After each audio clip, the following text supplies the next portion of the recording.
अस्सलामुअलैकुम वरहमतुल्लाहि वबरकातुहू। प्यारे दोस्तों, आज एक बहुत ही नायाब रोगन मुशादर का नुस्खा आप दोस्तों के लिए पेश कर रहा हूँ। उम्मीद करता हूँ दोस्त पसंद करेंगे। तो पीपल की राख, आपने पीपल की लकड़ियाँ जो ऊपर होती हैं, तने का नहीं बनाना, जो लकड़ियाँ ऊपर होती हैं उन लकड़ियों को आप खुशक भी कर सकते लें या गीली जला लें, उनके छिलके की कर लें या मतलब टहनियों की कर लें, डंडे बड़े बड़ों की कर लें, मगर ज़्यादा पुराना जो तना होता है उसकी नहीं बनानी। तो उसकी राख बना लें। राख सफ़ेद होनी चाहिए।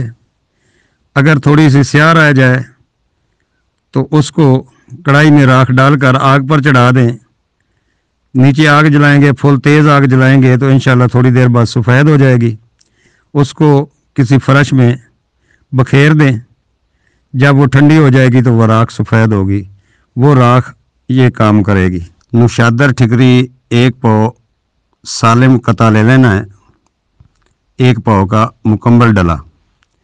उस पर 1.5 पाव कलमी शोरा को घीकवार के लुआब से नुकदा बनाकर पीपल की राख में एक हांडी बड़ी में डाल राख के दरमियान रख कर नीचे आग जलाएं। जब राख फुल गर्म हो जाए तो निकाल कर ठंडा करें। दोबारा इसी तरकीब से कलमी शोरा 1.5 पाव लुआब घीकवार के साथ लेप बनाएं और इस कता पर लेप कर दें और दोबारा राख में रख कर फिर आग दें। कम अज़ कम 2 घंटे के बाद निकाल कर तीसरी बार फिर इसी तरह 1.5 पाव कलमी शोरा लुआब घीकवार के साथ लेप बनाकर इस पर लेप करके आप तीसरी बार आग दें। जब तीसरी बार आग देंगे, ठंडा करके निकालेंगे तो नुशादर मोम होगा। उसकी छोटी छोटी गोलियां बना लें और पताल जंतर के अंदर रख कर उसका तेल कशीद करें।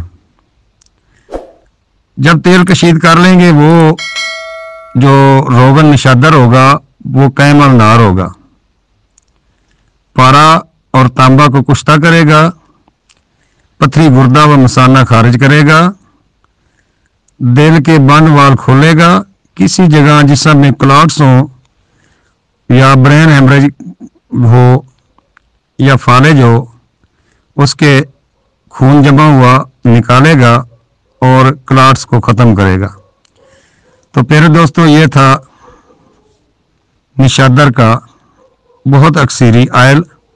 अकल वाले इससे बहुत से काम ले सकते हैं। दुआ में याद रखना। हकीम तारिक जवेद फ्रॉम फैसलाबाद।